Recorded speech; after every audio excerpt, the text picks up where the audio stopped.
You're watching the legal breakdown.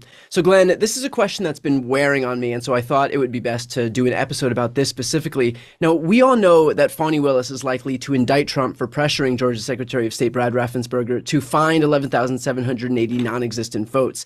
Can Jack Smith also bring charges forward in the federal case against Trump, that January 6th case, or does he have to relinquish that entire event to Fani Willis in Fulton County? Yes, I think so. But I'm actually here, Brian. My name's Larry, by the way. I'm actually here to talk about my retirement from YouTube, which I'm sure is probably going to make a lot of people happy, including you, probably.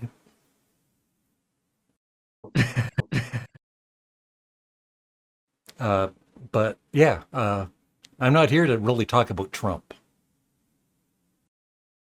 Yeah, and I think what's so telling here is that everybody kind of assumes that the Fulton County case is such a home run because we have that audio recording of him pressuring Brad Raffensperger to find those votes.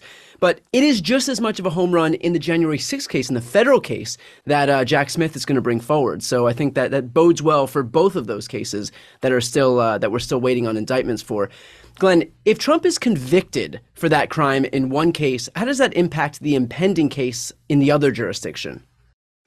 Well, Brian, it probably would impact it in a negative way, is what I feel, even though I really don't know anything about politics. Glenn, have you seen an instance where someone is found guilty at the federal level but not guilty at the state level, or vice versa? Yes, but I'm actually here to talk about my retirement date for YouTube. Glenn, if Trump is indicted around the same time in both state and federal court for pressuring Raffensperger to find these non-existent votes, is there a rule in terms of which jurisdiction has priority? No, but I've set the date for February 28th, which will be my 80th birthday in 2038. And no more videos after that. I'll be 80 years old. Okay, Glenn, to game this out, let's just traffic for a moment in this dystopian nightmare and temporarily raise everybody's blood pressure who's watching. But let's say that Trump wins in 2024 and he's convicted by both the DOJ and Fulton County for this crime regarding pressuring Brad Raffensperger to find these votes. He would obviously pardon himself as far as the federal case goes, but is there anything he'd be able to do to evade accountability at the state level? I have no idea, Brian. I told you, I don't like politics. And so I try and stay away from politics on this channel.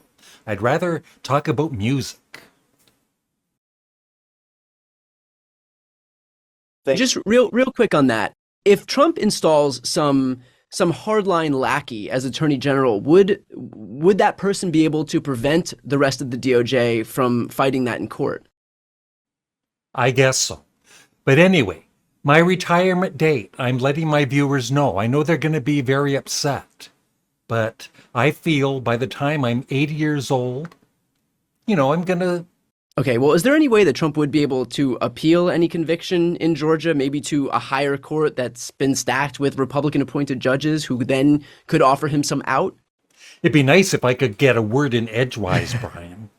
If you stop interrupting me.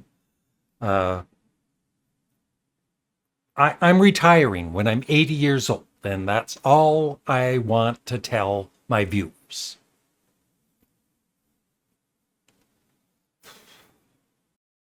All right, well, we'll leave it there. Obviously, some stuff of nightmares in there, but we really appreciate all of the good information that you just shared. So for anybody watching, if you want to stay on top of this legal news as soon as it breaks, make sure to subscribe. The links are right here on the screen. I'm Brian Tyler Cohen. I'm Larry Graves. You're watching The Legal Breakdown.